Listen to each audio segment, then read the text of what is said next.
So, Vox Machina dropped its second season with the release of 3 new episodes to continue this great adventure.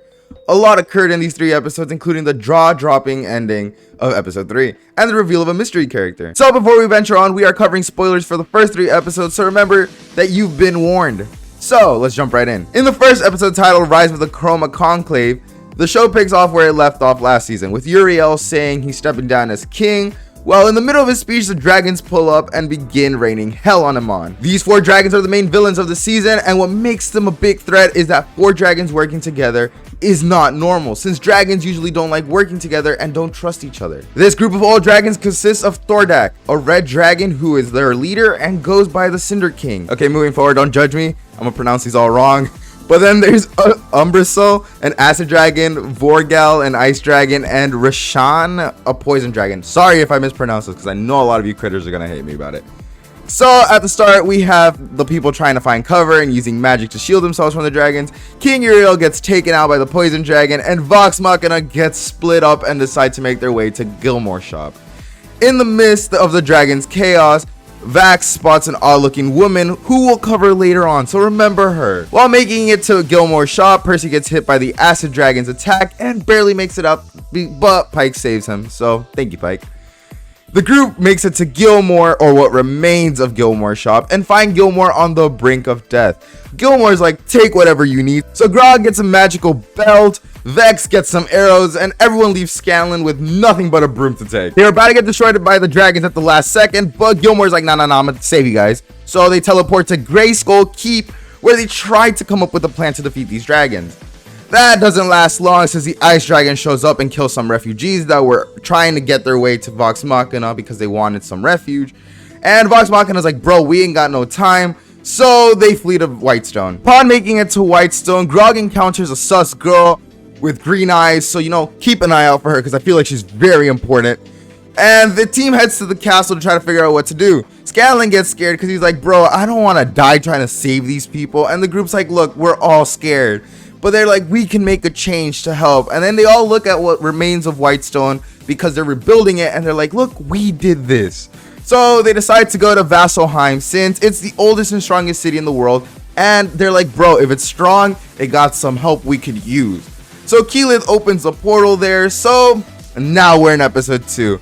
It begins with the portal opening at the edge of a cliff, which causes the party to almost die, but they don't, thanks to Keyleth and Scanlan's butt stuff. Then, anyways, they made it to Vasselheim, and Percy tries to use his titles and shit to get through the gates, but it fails. So they end up meeting with the Dawn Marshals to seek help, but they're like, nah bro, because the reason we're strong and have lasted this long is because we keep ourselves isolated. So while exiting the building, Vax spots a mysterious lady once more. Those who watched the campaign know exactly who this is, but those who didn't, I'm just gonna tell you, this is the Raven Queen, or the Goddess of Death. This character goes by many names, so take your pick. The gang notices a dwarven who tells them to go to the Slayer's Take to find a patron. The team goes, but Grog gets split from the party. Upon making it to the Slayer's Take, they encounter Zara and Cash, who Vex and Vax know since they stole a Hydra head from them. So Vex tries to deal with Zara, but almost gets killed until they get dropped into the patron's room. They encounter the Sphinx Osissa, who uses some hard truths against them. Though my favorite moment is when the Sphinx straight up tells Scanlan that no one cares about him, not even herself. But then she offers to let them go. She's like, okay, look, go, be cowards. And the group denies. They're like, no, we don't quit. We're gonna stick through this because we are the heroes and we got plot armor. So she offers to give them the information and tells them to go look for the vestiges of divergence that are powerful artifacts that come from the gods. Also, while this is happening, Grog's getting beat up by a man called Groon, who wants Grog to understand where his power comes from. I think. I wasn't sure, just speculation. So after he understands where it comes from, the whole party meets up and decides to grab a drink. Percy goes get some black powder, and when he goes to the shop, he learns that someone else bought some too. It was none other than Ripley, that chick who tortured Percy. Good memories. Now we're in episode 3. The gang goes and tries to find a sunken tomb of Pervon. Honestly, strange name. But anyways, it's Matt Mercer. Respect. Who the Sphinx sent them to look for. Pike has a vision granted to her by the Everlight that shows the dragon spreading destruction on the land.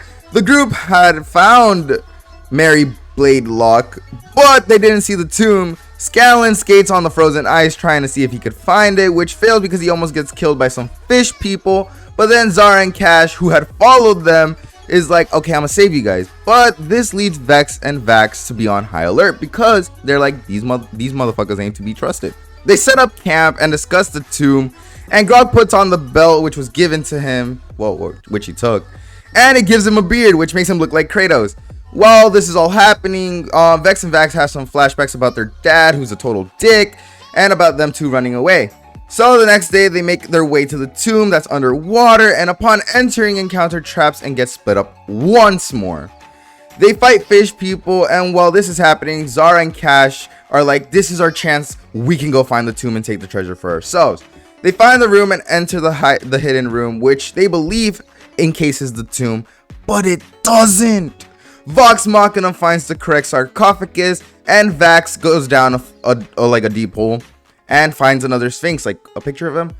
And while this is happening, Vex and Percy open the correct sarcophagus, but it doesn't go as planned since Mommy Vex gets killed, and we see Vax holding her on the ground and the whole group surrounding them in sadness. This leaves us with a cliffhanger. What will happen to Vex? That was literally all that I got from the first 3 episodes, and I can't wait to see what's gonna happen in the next 3 this week. So I hope you enjoyed, and if I missed anything, please comment down below or comment what you enjoyed about the first 3 episodes. And with that, have a good day.